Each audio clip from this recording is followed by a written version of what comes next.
Have you ever had a horrible customer service experience? I know I have. Well, we're in Walnut Creek, California, asking people to tell us about theirs. Let's check it out.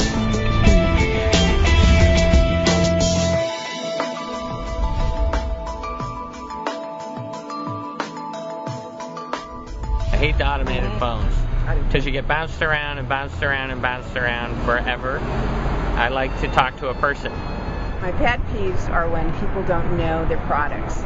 In today's economy, it doesn't make any sense for any company not to literally kiss up to the customer and make sure that the customer is happy at all costs.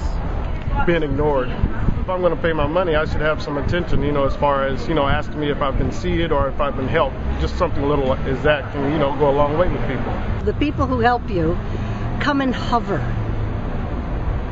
They say, "Can I help you?" And that's fine. And you say, "No, I'm just looking." And then they hover and they peer at you. I hate it. It drives me nuts. Mine would be when I'm trying to check out or do something and the customer service rep or whatever goes and does something else. Or talks on the phone. It's like, "Oh, wait, I'm going to get off, in 10 minutes," and starts having another conversation. I'm like, "Oh, wait, what about me?"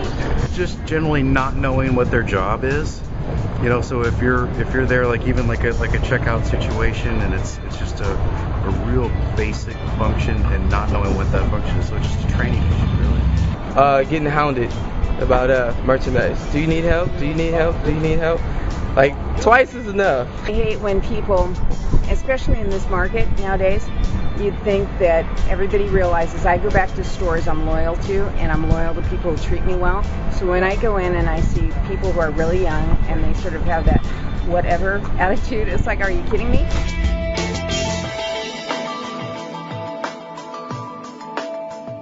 I can think back, the person behind the counter was very rude and short, so I just didn't like it and I walked out.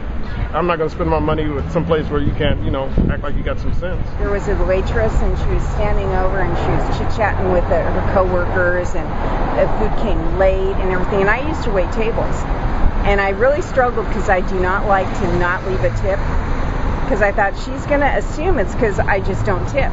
And it had nothing to do with that, because everybody these days, they tip feeling guilty, right? And no, it's a reflection of service. And so I made a point afterwards. I went up to her and I said, "I want you to know, I used to waitress, I tip people really well, but you really sucked at this today, and I'm not leaving you anything, and that's why I'm not." I was canceling the service and trying to get some real basic stuff answered, and it took like 20 minutes to answer a 30-second question. I had a warranty issue with the jacket, and it was supposed to be sent out the next day. It sat in the shop for a month before it was sent out to get repaired. They lied about that, so I wasn't real happy when I got it back. It was a very poor job. Went and talked to the boss. He finally straightened it out and sent it to his own tailor. The first time I went there, they had my name on the board instead of Chris, Citrus. Oh no! The name Citrus. It took me until I really got the office of the Vice President of Customer Service until somebody went, "Oh my gosh, we made a mistake." Everybody else was telling me that, no. At the end of the day, though, the person was very nice, but it took about 4 or 5 different phone calls to get to the right person. I hope you gained some tips on how to treat your customers. I'm Morenz with D&B Digital TV, and I'll see you next time right here.